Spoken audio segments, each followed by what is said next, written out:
اعوذ باللہ السمیع العلیم من الشیطان الرجیم بسم اللہ الرحمن الرحیم۔ اللہ کے نام سے شروع کرتی ہوں جو بہت ہی مہربان اور نہایت ہی رحم کرنے والا ہے۔ روحانی وظائف چینل کی طرف سے تمام ویورز کو السلام علیکم ورحمۃ اللہ وبرکاتہ۔ میں اپنا چینل روحانی وظائف کے ساتھ آج آپ کی خدمت میں رزق کی پریشانی سے چھٹکارے کے لیے ایک ایسا وظیفہ لائی ہوں جو آپ نے خاص جمعرات کے دن میں کرنا ہے۔ یہ جمعرات کے دن کا ایک ایسا پاورفل اور خاص وظیفہ ہے جو آپ کے رزق کو وسیع فرما دے گا اور رزق کی تمام پریشانیوں سے چھٹکارا مل جائے گا۔ آپ نے سورہ فاتحہ کو اس انداز سے پڑھنا ہے۔ میں آپ کو آج یہ وظیفہ بتاؤں گی اور آپ نے یہ وظیفہ کرنا ہے۔ سورہ فاتحہ کا جمعرات کا دن ختم ہونے سے پہلے آپ کے لیے رزق کے دروازے کھل جائیں گے، رزق کی بہاریں آ جائیں گی۔ رزق ایسے آئے گا کہ جیسے کہ کوئی چیز چھپڑ پھاڑ کر انسان کے پاس داخل ہو جاتی ہے، ویسے ہی آپ کو وسیع رزق ملے گا۔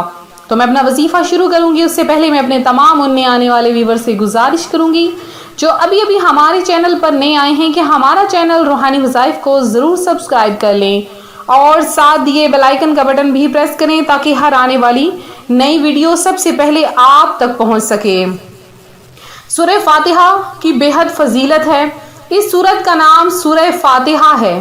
فاتحہ کہتے ہیں شروع کرنے والی کو، چونکہ قرآن کریم میں سب سے پہلے یہ سورت لکھی گئی اس لیے اسے سورہ فاتحہ کہتے ہیں، اور اس لیے بھی کہ نمازوں میں قرأت بھی اسی سے شروع ہوتی ہے۔ اس کا نام ام الکتاب بھی ہے، جمہور یہی کہتے ہیں، اور وہ کہتے ہیں کہ لوح محفوظ کا نام ام الکتاب ہے اور محکم آیتوں کو ام الکتاب کہتے ہیں۔ ترمذی کی ایک حدیث صحیح حدیث بھی ہے کہ رسول اللہ صلی اللہ علیہ وآلہ وسلم نے فرمایا الحمدللہ رب العالمین۔ پوری سورت تک یہی سورت ام القرآن ہے اور ام الکتاب ہے اور سبع مثانی ہے اور قرآن عظیم ہے۔ اس سورت کا نام سورۃ المحمد، سورۃ الحمد اور سورۃ الصلاۃ بھی ہے۔ حضور صلی اللہ علیہ وآلہ وسلم فرماتے ہیں اللہ تعالیٰ نے فرمایا ہے میں نے صلاۃ یعنی سورہ فاتحہ کو اپنے اور اپنے بندے کے درمیان نصف نصف تقسیم کر دیا ہے۔ جب بندہ کہتا ہے الحمدللہ رب العالمین تو اللہ تعالیٰ فرماتا ہے میرے بندے نے میری تعریف کی پوری حدیث تک۔ اس حدیث میں سے یہ معلوم ہوتا ہے کہ سورہ فاتحہ کا نام صلاۃ بھی ہے۔ حضرت ابو سعید رضی اللہ تعالی عنہ نے جب سام کے کاٹے ہوئے شخص پر اس سورت کو پڑھ کر دم کیا وہ اچھا ہو گیا، تب حضور صلی اللہ علیہ وآلہ وسلم نے اس سے فرمایا تمہیں کیسے معلوم ہوا کہ یہ رقیہ ہے، یعنی پڑھ کر پھونکنے کی صورت ہے۔ ابن عباس رضی اللہ تعالی عنہ نے اسے اساس القرآن کہا ہے، یعنی قرآن کی جڑ یا بنیاد، اور اس سورت کی بنیاد آیت بسم اللہ الرحمن الرحیم ہے، تو اس کا نام سورہ فاتحہ بھی ہے۔ تو ایسا ہے کہ اگر سورہ فاتحہ کو گھر میں پڑھ لیا جائے تو اس گھر میں برکتیں نازل ہونا شروع ہو جاتی ہیں اور اللہ تعالیٰ بھلائی ہی بھلائی نازل فرمانا شروع کر دیتا ہے۔ اس سورت کو مشک و زعفران سے چینی کے پاک برتن میں لکھ کر اور دھو کر بیمار کو پلانا ہر مرض جسمانی کے لیے مفید ہوتا ہے۔ چیچک کے واسطے 11 دفعہ پڑھ کر دم کرنا اکثیر کا حکم رکھتا ہے۔ سورہ الحمد یعنی سورہ فاتحہ کو نماز فجر کی سنت اور فرض کے درمیان بسم اللہ کا آخری میم الحمد کے لام سے ملا کر جیسے کہ بسم اللہ الرحمن الرحیم الحمدللہ رب، اس طرح سے الحمد کے لام سے ملا کر 41 یا 40 بار دن تک روزانہ پڑھے اور پانی پر دم کر کے بیمار یا جس پر جادو کیا گیا ہو اس کو پلانا نہایت مفید اور شافی الامراض ہے۔ اگر اتوار کو درمیانے سنت اور فرض نماز فجر 70 بار پڑھنا بعد ازاں اسی وقت روزانہ 10 کم کر کے ایک ہفتہ تک پڑھتا رہے، یعنی پہلے ہفتے 70 پھر 10 چھوڑ کے 60 50, 40, 30, 20, 10 اس طرح سے پورا ہفتہ لگاتار پڑھتا رہے. اگر پہلے مہینے میں مطلب پورا نہ ہوا تو دوسرے میں ورنہ تیسرے ہفتے میں یا مہینے میں ضرور انشاءاللہ عز و جل اس بندے کا مقصد پورا ہو جاتا ہے. سورہ فاتحہ کی بہت زیادہ فضیلتیں ہیں. اگر سورہ فاتحہ کی فضیلتیں انسان بیان کرنے بیٹھے تو اس کی جو ہے وہ کئی صدیاں لگ جائیں گی، لیکن سورہ فاتحہ کی تفسیر بیان کرتے کرتے انسان کے قلم اور دوات اور سیاہیاں ختم ہو جائیں گی، لیکن تفسیر ختم نہیں ہوگی.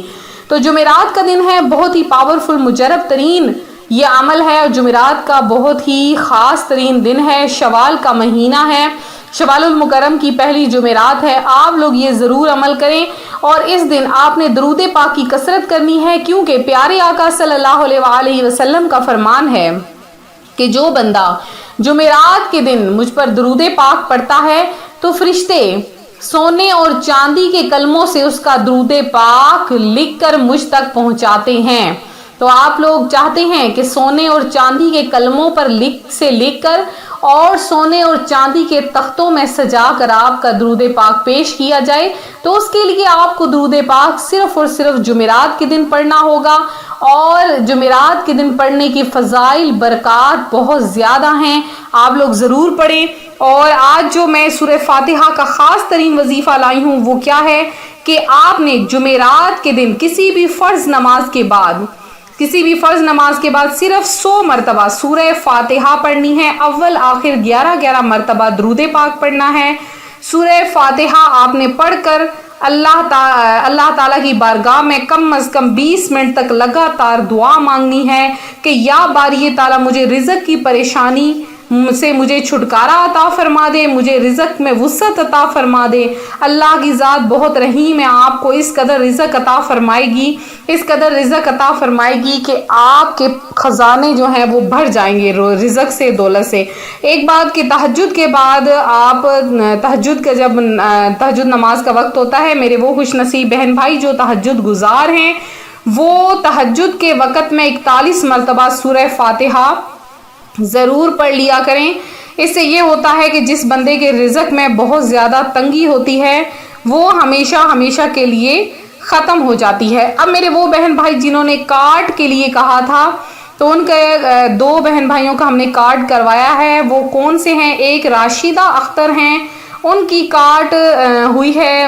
اس کے علاوہ ایک میرے اور بہن ہیں جنہوں نے دعا کی درخواست کرائی ہے، ان کا نام ہے فرحانہ ہے، انہوں نے دعا کی درخواست کے لیے کہا ہے. اس کے علاوہ عظمت بی بی ہیں، شگفتہ شان ہیں، اور اس کے علاوہ مظہر علی ہیں، اور ظاہر احمد ہیں، محمد فرقان ہیں، اور مشتاق مغل ہیں. اللہ تعالیٰ ان کے گھر کی لڑائی جھگڑے دور فرمائے، پریشانیاں ان کی دور فرمائے.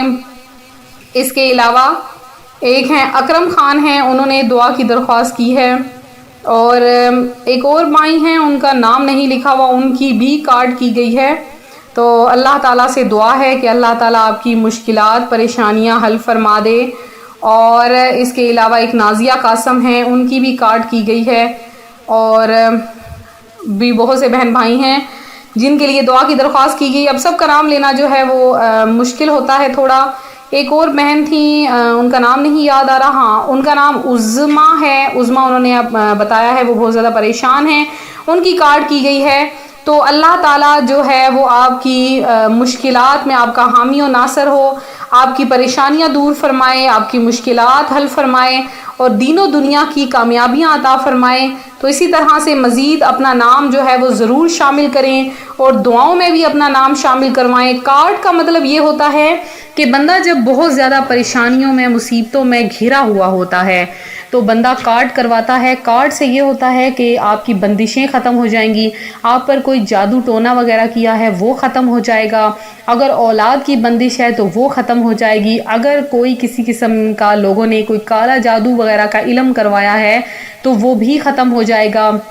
اس کے علاوہ ہر قسم کی جو گھریلو پریشانیاں، گھر میں جو لڑائی جھگڑے رہتے ہیں لوگوں کے حسد کی وجہ سے، یا گھر میں کوئی بندش وغیرہ کروا دی جاتی ہے اس وجہ سے بھی ہوتا ہے، تو آپ لوگ اپنا صدقہ دیا کریں۔ صدقہ آپ لوگ اس طرح بھی دے سکتے ہیں کہ ایک بہت ہی اچھا صدقہ ہے، میں نے ایک بہت بڑے بزرگ سے یہ سنا تھا کہ اگر جو مرغی کے پیر ہوتے ہیں، یہ عام جو ہے وہ گوشت کی دکان سے مل جاتے ہیں، آپ روزانہ نہیں کر سکتے تو کم از کم مہینے میں ایک بار 10-20 روپے کے وہ مرغی کے پیر جو ہیں وہ لے لیں اور ان کو اپنے سر سے گھما کے تقریباً 7 مرتبہ بسم اللہ الرحمن الرحیم پڑھ کے آپ کسی دریا وغیرہ میں پھینک دیں۔